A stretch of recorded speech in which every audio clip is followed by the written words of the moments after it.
അപ്പേ എന്തോ അപ്പേ സൂപ്പർ മാർക്കറ്റുകളിൽ നിന്ന് സാധനം വാങ്ങുന്ന ഞാൻ കണ്ടിട്ടില്ല. കൂടുതലും നാട്ടും പുറത്തുള്ളതും അങ്ങാടിയിൽ നിന്നൊക്കെയാണല്ലോ വാങ്ങുന്നത്. അതെന്തുകൊണ്ടാ? അപ്പൂസ് നാളെ പോയിട്ട് അയ്യൂബ് ഖാൻ്റെ കടയിൽ പോയിട്ട് കയ്യിൽ പൈസ ഇല്ല, കടം തരാമോന്ന് വെച്ചാൽ പച്ചക്കറി കിട്ടുമോ? തരും. നവീൻ മാമൻ തരുമോ? തരും. ധനേഷ് മാമൻ തരുമോ? തരും. അയ്യൂബ് ഖാ തരുമോ? തരും. കുഞ്ഞുമക്ക തരുമോ? തരും. ഗ്രേസ് മിസ് തരുമോ? തരും. സുരഭി തരുമോ? തരും. ഹരിത തരുമോ? തരും. അങ്ങനെ പറഞ്ഞാൽ തീരാത്ത അത്രയും കടക്കാർ നമ്മുടെ കയ്യിൽ പൈസ ഇല്ലെങ്കിലും കുറച്ച് ദിവസത്തേക്കൊക്കെ സാധനങ്ങൾ തരും. അതൊരു നാട്ടിൻപുറത്തെ ആത്മബന്ധമാണ്, നമ്മളവർക്ക് വ്യക്തമായിട്ട് അറിയാം. അപ്പോൾ അത്തരം ചെറുകിട സ്ഥാപനങ്ങൾ നമ്മുടെ നാട്ടിൽ നിലനിൽക്കണം. സൂപ്പർ മാർക്കറ്റുകളിലാണെങ്കിൽ സമയമനുസരിച്ച് ഡ്യൂട്ടിക്ക് ആൾ മാറിക്കൊണ്ടേയിരിക്കും. ഈ മാറി മാറി വരുന്ന ആൾ നമ്മളെ യാതൊരു പരിചയം ഉണ്ടാവില്ല. അപ്പോൾ റെഡി പൈസ കൊടുക്കാൻ ഉണ്ടെങ്കിൽ മാത്രമേ അവിടെ നിന്ന് സാധനങ്ങൾ കിട്ടുകയുള്ളൂ.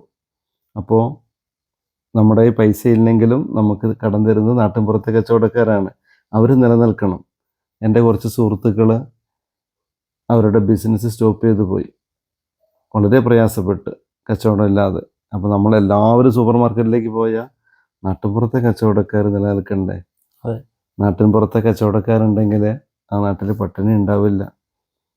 എങ്ങനെ പോയിട്ട് അത്താഴത്തിന് അരിയില്ല എന്ന് പറഞ്ഞാലും നമ്മുടെ അന്വേഷണം കൊടുക്കൂലേ?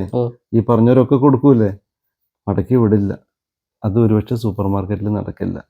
അതുകൊണ്ടാണ് അപ്പോൾ നമ്മുടെ നാട്ടിൻപുറത്തെയും നമ്മുടെ അങ്ങാടിയിലെയും കച്ചവടക്കാരുടെ അടുത്ത് നിന്ന് സാധനം വാങ്ങിക്കുന്നത്. അവരെ ചേർത്ത് പിടിക്കണം കേട്ടോ.